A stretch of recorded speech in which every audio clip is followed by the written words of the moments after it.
એલા ચેલકા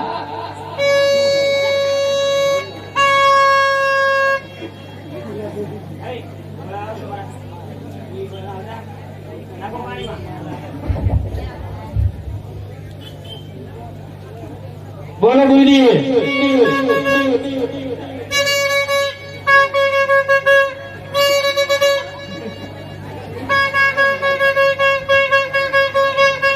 ready ready થઈ જાય બધું કે મંદિર ના કચરા વાળેલો જેલ કો મંદિર ના કચરા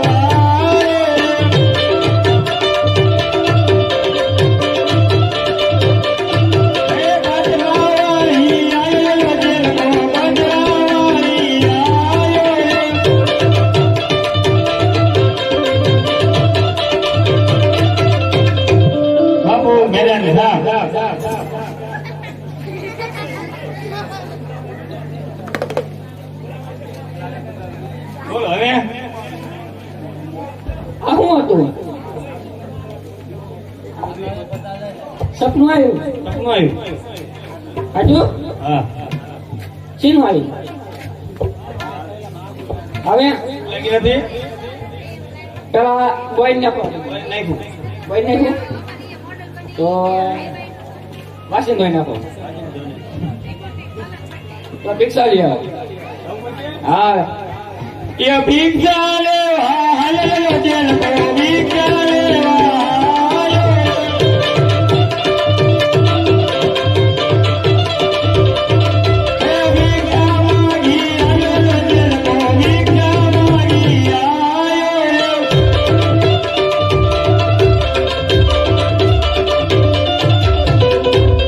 બાપુ જમી લો આ હું એ લાંબા લાડવા આવ્યા છે લાડવા જીંડવા હે જીંડવા નથી વરસાદ મહિનાના છે એ બધા એવું હા હા કઈ જાવ કે જવું પછી હા ચાલો તારે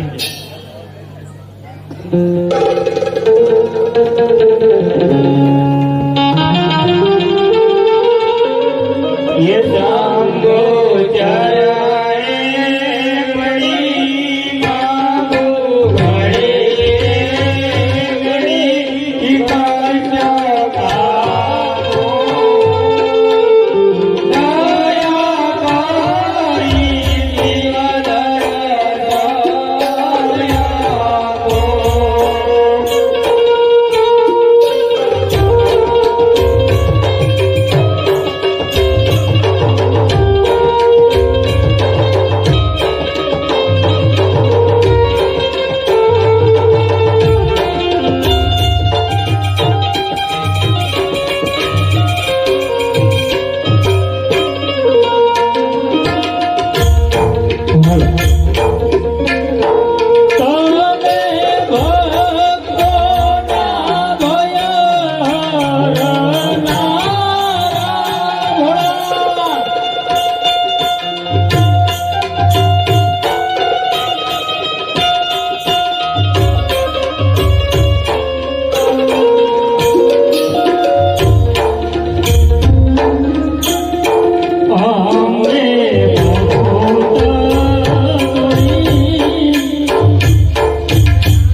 વર્ષોથી હું આ જંગલમાં ભટકું છું, પણ મને ક્યાં શિવ મંદિર નથી દેખાતું.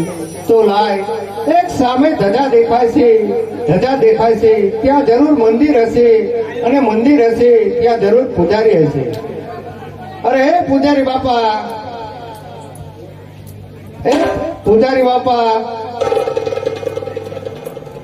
હે અરે પૂજારી બાપા. અરે ગુરુજી, શું ભૂત થયું? ન હોય, આ બધું લીલું પીળું થાય. જાતો આટો મારતો ભૂત છે. હે હા, ક્યાં ગામનું છે? જો જો જો જો લોક કર અમારે. ક્યાં ગામનું એ પૂછું તને. હે, ક્યાં ગામનું છે? પણ મને બીક લાગે છે. પાંચ જણ જોઈએ તો અરે હા ભાઈ થી. અરે હે પૂજારી બાપા, શું છે ભૂત? આમ કેમ ભાગ ભાગ કરો છો? આ પણ તમે લબક જબક કરો છો. અરે લબક ધબક તો મંદિર ની અંદર લાટું થાય છે. ના ના, તમને વ્યાયામ છે, મંદિરમાં કઈ લાઈટો થતી નથી. અરે ના ના પૂજારી બાપા, તમને વ્યાયામ છે. ના ના, તમને વ્યાયામ સમજો છે. આ કોણ છે? તમે કોણ છો? અરે હું એ પૂછું, એ તેનો જવાબ તો દો તમે, એ કોણ છે? એ મારા ગુરુજી છે. હા તો તમારા ગુરુજીને પૂછી દો કે લાટું થાય છે કે શું થાય એમ. હે ગુરુજી, આ શું થાય છે? હે શું થાય છે? જેવું તેવું ભૂત ને જેવું તેવું નહીં. જેવું તેવું ભૂત ને જેવું તેવું નહીં. હા, અરે પૂજારી બાપા, હા, મારા ગુરુજી બોલે અંદર લાઈટ આવી ને, હા હો. તો પછી તમારા ગુરુજી છે હાચા? હાથ જ છે. હા તો આ મંદિર ક્યાં ભગવાનનું છે? અમારા બાપનું. અરે પૂજારી બાપા, તો બાપનું એક બાપનું ક્યાં નથી. નહીં? અરે તમે એની સેવા પૂજા કરતા હશો, સેવા પૂજા નથી કરતા. તો શું કરો છો? મંદિરમાં હોય એ બધું સાફ કરી છે. હા તે વાળે ને કચરો કચરો બહાર નાખવાનો. હા હા તો હા મોટો કચરો આવ્યો છે, ચમ કાઢવો. હા હા તો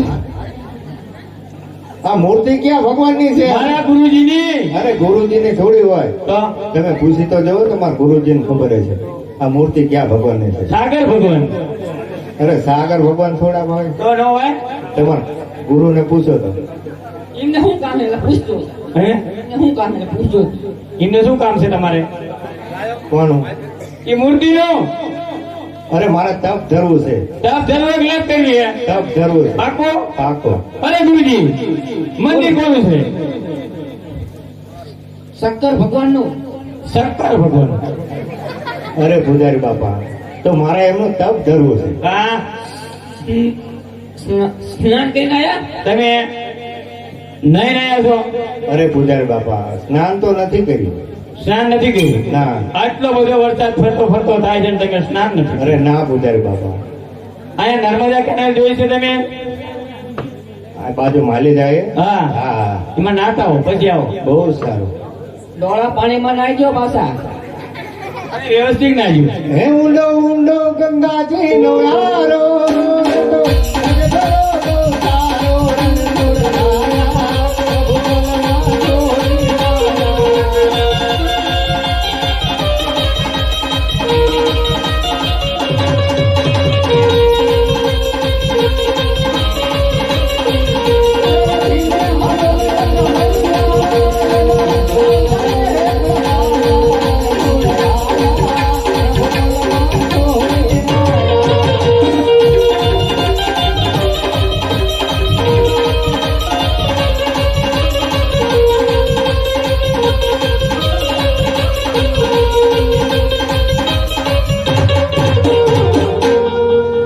અરે પૂજારી બાપા, બોલો ભગતરાજ. હું સ્નાન કરીને આવતો હતો. સ્નાન કરીને આવી અરે ગયા. હા પૂજારી તો તમે બાપા, તપમાં બેસી જાઓ, પણ આના દેવો બધા બહુ આકરા બહુ છે.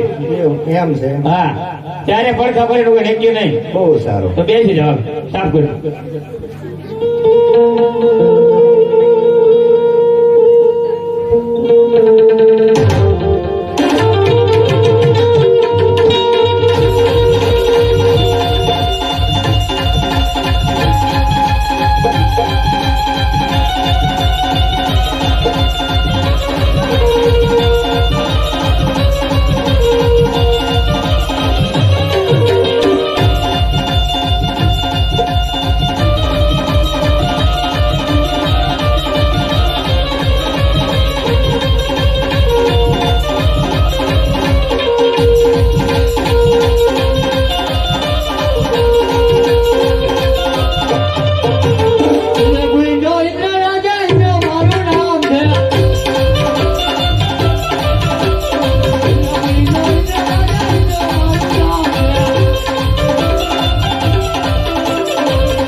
સમયથી હું મારા ઇન્દ્રાસન પર નથી બેઠો, તો લાય આજ હું મારા ઇન્દ્રાસન પર બેસું.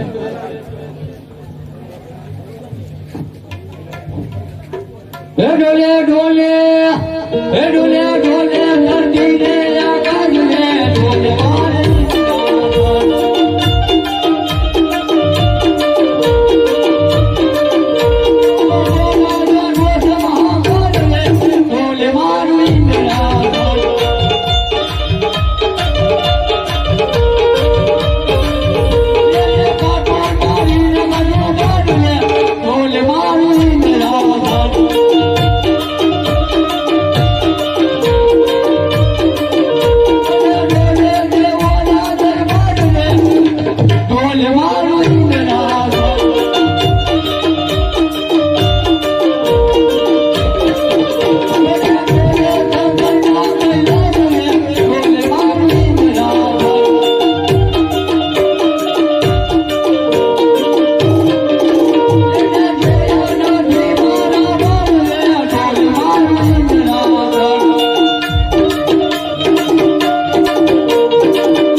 જ્યારે દેવલોકમાં સભા ભરાણી ત્યારે દેવ બ્રહ્માએ મને કીધેલું કે જ્યારે જ્યારે તમને સંકટ પડે ત્યારે તમે મને યાદ કરજો. તો લાય ત્યારે દેવ બ્રહ્માને બોલો. હે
અરે દેવ ઇન્દ્ર, હાલ મને બોલાવવાનું કારણ? અરે હા દેવ બ્રહ્મા, પહેલા ઋષિ મુનિઓ હજારો હજારો વર્ષ તપ કરતા છતાં મારા ઇન્દ્રાસનને કઈ ન થતું. આજે મૃત્યુ લોકનો માનવી ફક્ત 3.5 દિવસમાં મારું ઇન્દ્રાસન ડોલાવી રહ્યો છે. તો એ શું મારું ઇન્દ્રાસન પડાવી લેવા માંગે છે? આ વિશે કઈ જાણતા હોય તો કહો. લેજે એના ધરતીમાં કરી આપણા ચરણોમાં ધરતું. અરે દેવ ઇન્દ્ર, તમે ક્રોધ ના કરશો. ક્રોધ કરવાથી પરિણામ સારું નથી આવતું. માટે મારાથી મોટા વિષ્ણુ છે, એ આના વિશે જાણતા છે, તો હું એમને બોલાવું. હે યાદે બ્રહ્મા બોલાવે વિષ્ણુ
અરે આ ઇન્દ્ર રાજા અત્યારે મને બોલાવવાનું કારણ? અને હા વિષ્ણુદેવ, પહેલા ઋષિ મુનિઓ હજારો વર્ષ તપ કરતા મારા ઇન્દ્રાસનને કઈ ન થતું. આજે મૃત્યુ લોકનો માનવી ફક્ત 3.5 દિવસમાં મારું ઇન્દ્રાસન ડોલાવી રહ્યો છે કે જેના પર હું બેસી પણ નથી શકતો. તો આ વિશે કઈ જાણતા હોય તો કહો, નહીં તો તેના ધરતી મસ્તક જુદા કરી આપણા ચરણોમાં ધરી દઉં છું. અરે ઇન્દ્ર રાજા, આ વિશે તો કઈ નથી જાણતો. મારથી મોટા શંકર જાણતે હોય એમને બોલાવો. એ જે વિષ્ણુ બોલાવે શંકર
પાલનહાર છો, છતાં કયું એવું સંકટ આવ્યું કે તમે મને કૈલાસથી યાદ કર્યો છે? અરે આ ભોળાનાથ, બ્રહ્માજી બોલાવે. અરે હા બ્રહ્મદેવ, આપ તો આ સારી સૃષ્ટિના સર્જનહાર છો, છતાં કયું એવું સંકટ આવ્યું કે તમે મને કૈલાસથી યાદ કર્યો છે? અરે હા ભોળાનાથ, દેવ ઇન્દ્ર બોલાવે છે. અરે હા ઇન્દ્ર રાજા, આપને તો સર્વદેવની સાક્ષીમાં ઇન્દ્રસનની ગાદી સુપ્રત કરી છે, છતાં કઈ એવું સંકટ આવ્યું કે તમે મને કૈલાસથી યાદ કર્યો છે? અરે હા ભોળાનાથ, પહેલા ઋષિ મુનિઓ હજારો વર્ષ તપ કરતા છતાં મારા ઇન્દ્રાસનને કઈ ન થતું. આજે મૃત્યુ લોકનો માનવી ફક્ત 3.5 દિવસમાં મારું ઇન્દ્રાસન ડોલાવી રહ્યો છે કે જેના પર હું બેસી પણ નથી શકતો. આ વિશે કઈ જાણતા હોય તો કહો, નહીં તો મને આજ્ઞા આપો તો તેના ધરતી મસ્તક જુદા કરી આપણા ચરણોમાં ધરી દઉં છું. અરે નહીં નહીં ઇન્દ્ર રાજા, તમે સાથ થાવ, કારણ કે ક્રોધ કરાય નહીં, એનું પરિણામ સારું આવે નહીં. ક્રોધ કરવાથી બુદ્ધિનો નાશ થાય છે અને પાછળથી પસ્તાવો થાય છે. માટે હું કહું તે તમે ધ્યાનથી સાંભળો. એ ત્રણ યુગથી લાડીનો મેં પ્રેમીનો ભક્ત મારી ભક્તિને આધીન છે. જય ત્રેતા યુગની અંદર એ દશરથ રાજા હતો. જ્યારે રાજા રાવણ જેવા હાહાકાર મચાવી રહ્યા હતા ત્યારે મારા ભક્તને એમ થયું કે જો અમને આમ ચાલશે તો મૃત્યુ લોકના માનવીને ખબર કેમ પડશે કે રામ નામનો મહિમા શું છે. માટે એને ભક્તિને તપસ્યા કરી હતી. અરે દેવો, ભગવાન રામે કૃપા કરી એમના ઘીરે જન્મ ધારણ કર્યો હતો અને આ પૃથ્વીનો ભાર હળવો કર્યો હતો. ત્યાં પૂરણ થતા સતયુગની સ્થાપના થઈ. મારો ભક્ત રામચરણ પામ્યો. એનો જન્મ ગોકુળની અંદર નંદ બાબા તરીકે થયો હતો.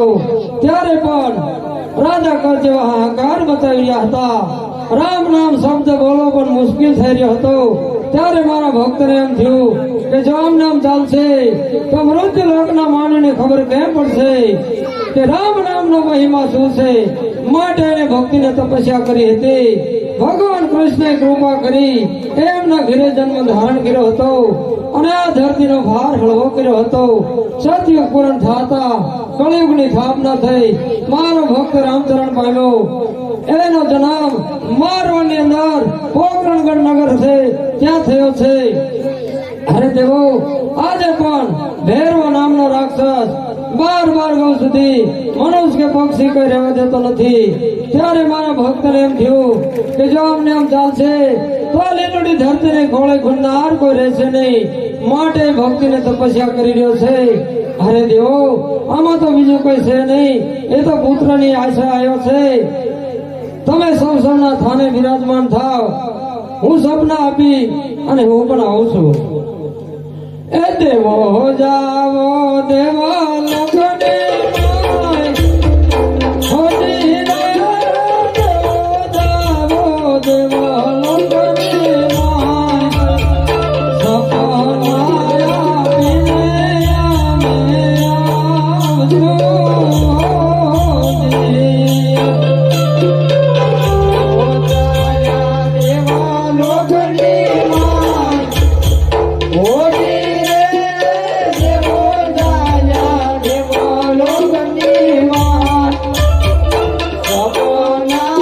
આપીને અમે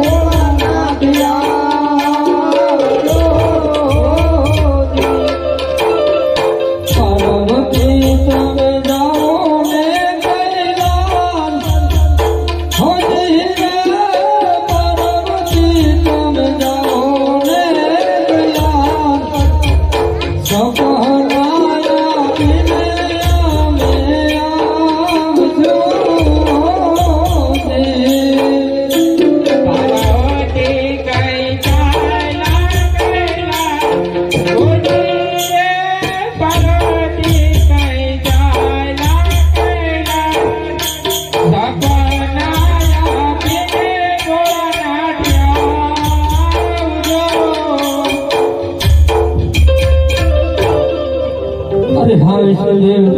આપ તો સર્વે જાણો છો મારા ભક્તોની મનોકામના તમારે પૂર્ણ કરવાની છે. અરે આ ભોળાનાથ, તમે તમારા ભક્તરાજને દ્વારકા મોકલજો. એમના દુખડાઓ જરૂર દૂર કરીશ અને તમે એમને સપના રૂપી દર્શન આપજો. બહુ સારું. એ કળા ગળતી માધવ રાજ હોરી રે. કળા ગળતી માધવ રાજ સપનાયા પૂરે જમરાયને હોતી.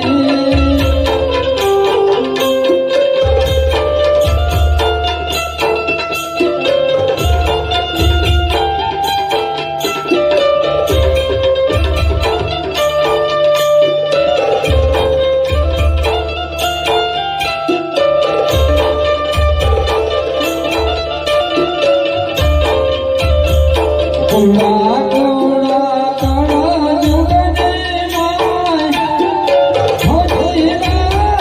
કુડા કુડા કળા જુગ માય પંડો રે પ્રાણવાથી કારણ નહીં જણે હોતી.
જરૂર તમારા દુખડા ભાંગ છે જાઓ આવું મારું વચન છે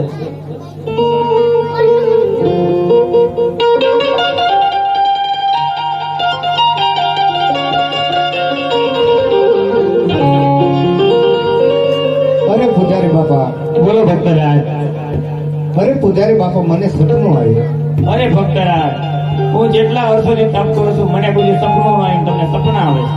અરે હા પૂજારી બાપા, ખરેખર મને સપનું આવ્યું છે. તમારી માળામાં જોઈ આપો, મારું સપનું સાચું છે કે જૂઠું?